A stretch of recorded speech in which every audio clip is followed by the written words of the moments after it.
CP প্রতিনিধির কাছে যেতে চাই, আপনার কাছ থেকে একটু জানতে চাই যে আসলে এই যে রাজনৈতিক দলগুলোর একটা বোঝাপড়ার অভাব, এই বোঝাপড়া না থাকার কারণে আসলে রাজনৈতিক প্রেক্ষাপট কোন দিকে যাচ্ছে, সমঝোতা নাকি সংঘাতের দিকে, আপনি একটু জানাবেন।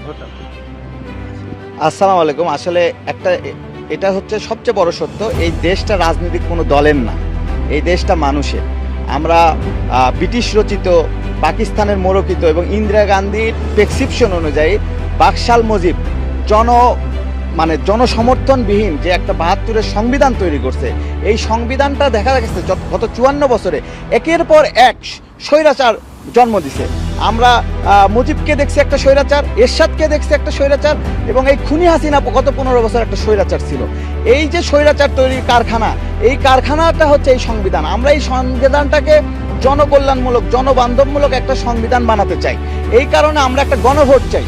এখানে আমাদের বিএনপির যিনি লিডার, উনি বলল যে একই দিনে গণভোট, একই দিনে এইটা, একই দিনে ওইটা। এখন ব্যাপারটা হচ্ছে একই দিনে বাচ্চা প্রসব, একই দিনে বিয়ে, ব্যাপারটা কেমন হলো না? আর তারা যদি বাংলাদেশের মানুষ যদি গণভোটের বিপক্ষে থাকে, তাহলে আমি বলবো আপনারা হা না ভোট দেন। নায়ের পক্ষে যদি বেশি হয় তাহলে ওই বাকশাল মুজিবের সংবিধানই টিকবে। এবং বাংলাদেশে এখন দেখা যাচ্ছে জামাত ইসলাম একটা জনপ্রিয় দল। আমি চ্যালেঞ্জ দিয়ে বলতে পারি, এই সংবিধান আন্দোলনে যদি বাংলাদেশ জামাত ইসলাম সরকার গঠন করে, তারাও স্বৈরাচার হিসেবে রূপ নেবে। আমরা আর কোনো মা বোনের সন্তান হারা করতে চাই না, বাংলাদেশে আর রক্তপাত চাই না। আমরা একটা স্বাধীন বিচার ব্যবস্থা চাই, আর হাসিনার পেটিকোট চাই না। আমরা চাই এই যে পিএসসি, এই যে নিয়োগ বাণিজ্য, যেটা পাকিস্তান পিরিয়ডে ছিল, আমাদের বাংলাদেশকে নিয়োগ দিতে তারা অবহেলা করছে। আমাদের বগুড়ার মানুষকে হাসিনা বিভিন্নভাবে নিয়োগ থেকে বঞ্চিত করছে।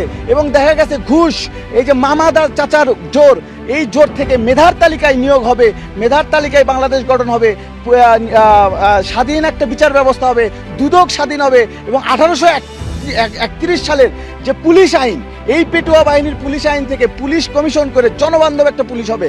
আজকে রাষ্ট্র গঠন করার একটা সুযোগ হয়েছে।